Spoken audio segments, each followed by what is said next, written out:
And Jesus answering said, A certain man went down from Jerusalem to Jericho, and fell amongst thieves, which stripped him of his raiment, wounded him, and departed, leaving him half dead.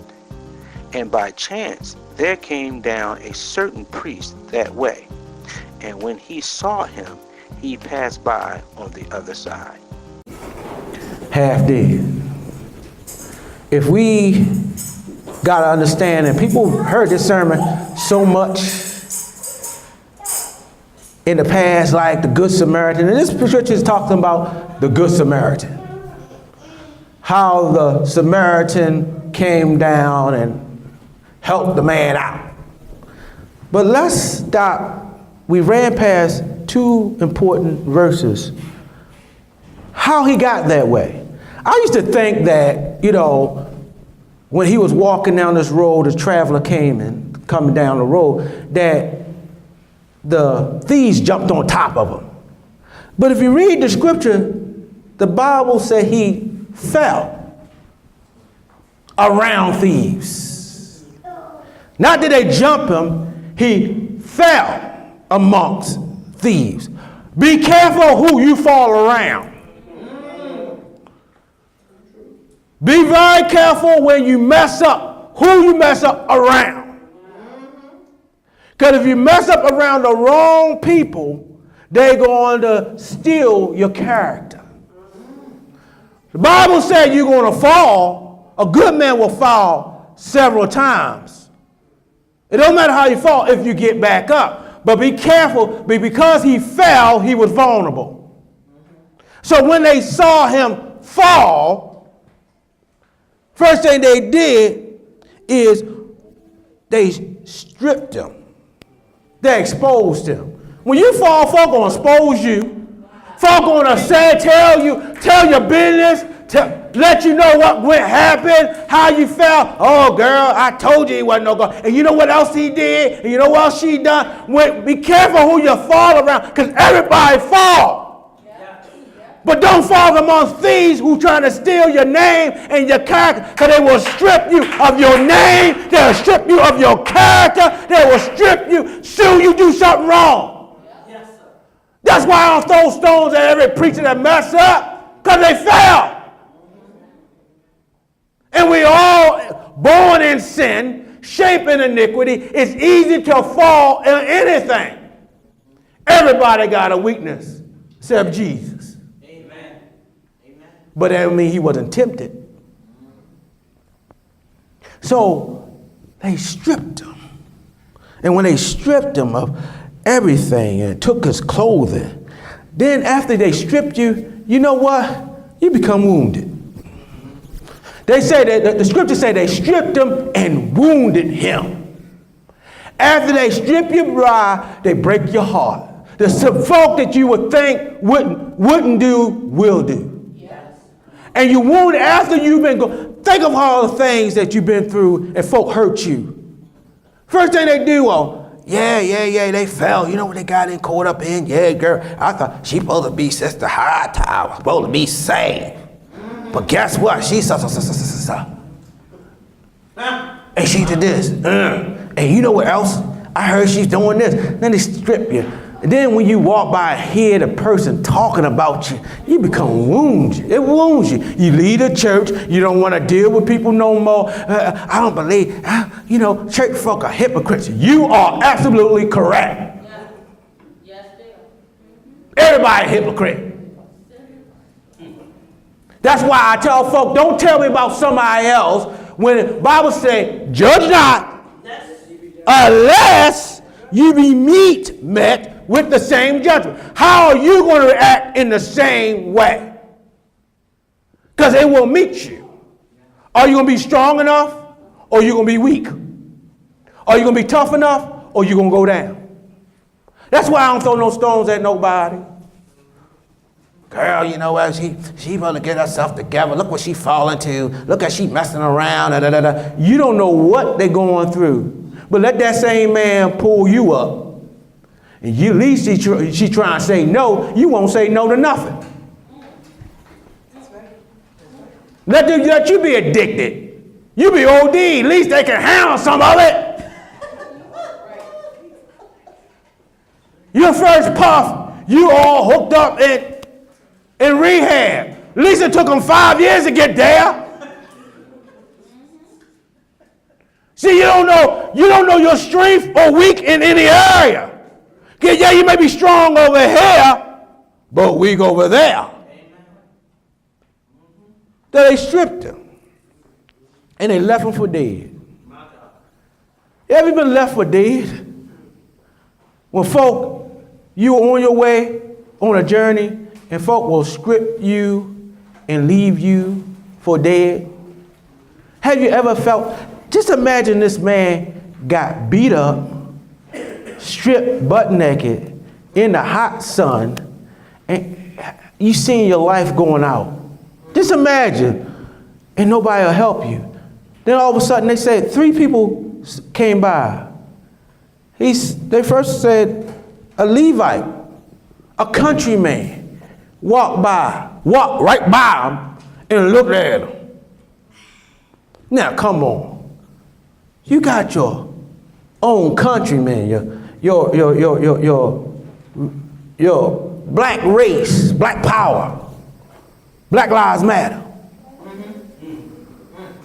All this stuff, your people, your family, you expect to help you. I'm sitting here bleeding. Now, I need some help. I'm getting ready to set out my house, or I need someone to talk to.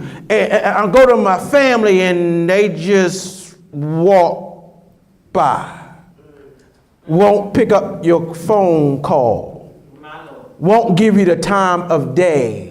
Girl, I'm tired of them calling me about that situation. They just get over it. You can't just get over everything. But when it was them, they wanted that same help. And you can't expect help. You can expect it, but you may not get it from people you thought you should. David said, though, those who sat underneath my feet and that slide underneath my table, they the same ones that lift up their heels against me.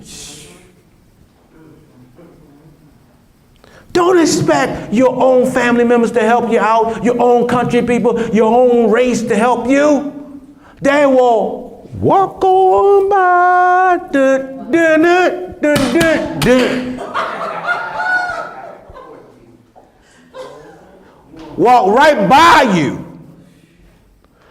Then came the priest. Oh, come on now. The pastor, the church folk, the religious leaders. They supposed to walk. I know he laying in there. Okay, all right, my Levite, we're supposed to be of the Levitical priesthood, but my countryman, Levite, part of my family, part of the 12 tribes, walk by me. Oh, Lord, I'm going to get some help. The reverend coming. Reverend look. I don't even think the reverend gave the man a prayer. At least the reverend could have did one of these. I'm going, oh, Lord, help the Jesus. And walk by. He didn't do that. He walked by. And not only did they walk by, they was on this side, and then they walked by on the other side, so they act like they didn't see him. Let me say something to you. You better go watch what church you go to, because every church ain't for people. Bible says in the last days, they will be given into seducing spirits, doctrine of demons, filthy lucre, filthy money. We're living in the last days where the moral fiber of this country has gone away. There's a great falling away from the faith. That's why folk don't come to church. We more iPhone and iPad and looking at people doing nothing. You got people now are famous for nothing. People are famous for being mediocre. How many hits I got? How many people follow me? Follow you for what? What are you doing? Oh, I woke up today and just brushed my teeth. Amazing how people, and then you got dummies responding to him, person brushing their teeth. Did you help somebody today? Did you save somebody today? Have you invented something new today? What greatness have you done? That's what needs to be explored, to show, to let people know that God is still in the blessing business. Yes, sir. Levi walked by, church man, and then you got this old Samaritan. While you left half dead, came and helped. Let me say this. Samaritans didn't deal with Jews. Matter of fact, if they want to cuss you or call you a curse word, they called Jesus a devil and Samaritan. Because why? Samaritans had no dealing with the Jews. Even the woman at the well said, you know, she told Jesus, you know your Jews don't have no dealing with us. Amen. Because they was a stepchild of the Israelite, another set.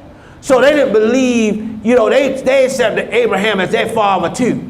So you had this spiritual war going on. Who was the real children? But God, that's why Jesus said, it must need for me to go to Samaritan, because even Jesus didn't leave the Samaritan behind. God ain't gonna leave you behind. And I believe the Good Samaritan is a display of who Jesus is. Yes. Because the question was asked, and this leader said, who is my neighbor? And he was giving an example, who's your neighbor? How I'm going to be if somebody say, hey, pastor, I try to help everybody in my neighborhood because you know why? I got to let my light so shine. And it's not the fact I love Jesus and God shows us to show our light. Yes. I can't be hooking and crooking because people are going to see what you are, who you are outside of these doors. Amen. If you can't show you're a Christian in the mall or in a supermarket, you ain't saved. At the all you can eat, I see all these church folk. That's why I don't go there no more at 3 o'clock after Sundays.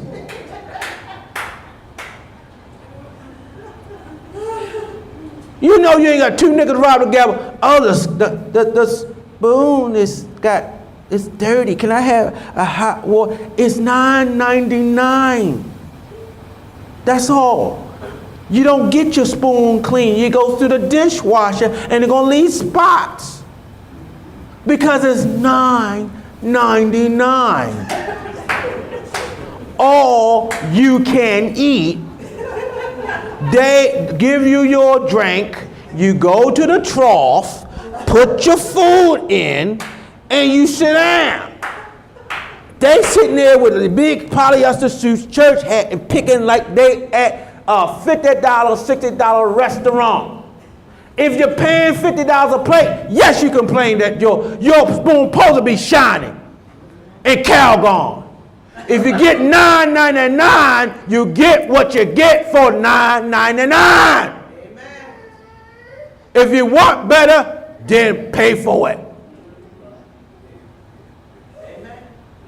See, people don't understand something. When God gives you something, he stopped by. Not even a Samaritan stopped by. He wasn't even on that way. He came, he was on the all the way over and saw somebody laying there, came with his beast, jumped off his beast, put the man on his beast, took him to an inn, paid for everything he needed, told the innkeeper, and when I come back around, if he used more than what I gave you, then I will pay you when I come back. Amen. Now, Jesus stopped the story, but what if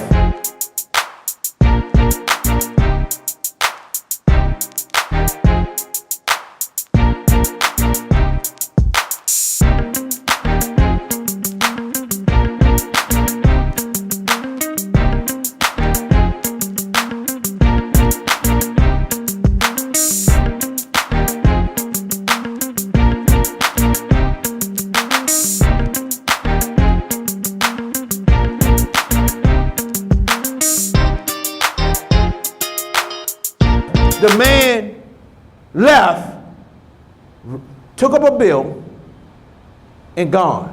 The man was so messed up. The man probably didn't know, probably was out. Didn't know who helped him. Probably got well enough to leave the inn. And when the man came back, he didn't get a thank you. Don't you know Jesus is the same way? Yes. Died on the cross, came and got us. And you know how folk don't even thank the Lord for what he done for them? Look how God got you out some mess. Look how God saved you and picked you up when you were half dead.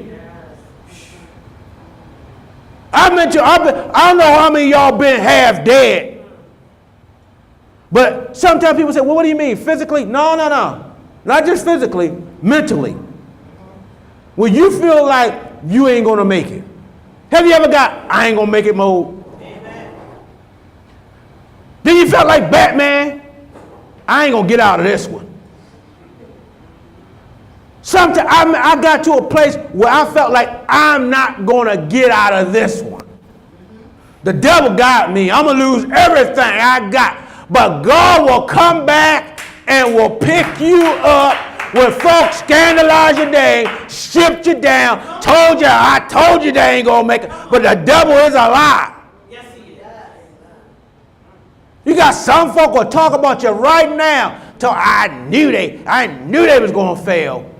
But God said, you know what God let me know? He said, shut the mouths. Your job is to shut the mouths of the gainsayer.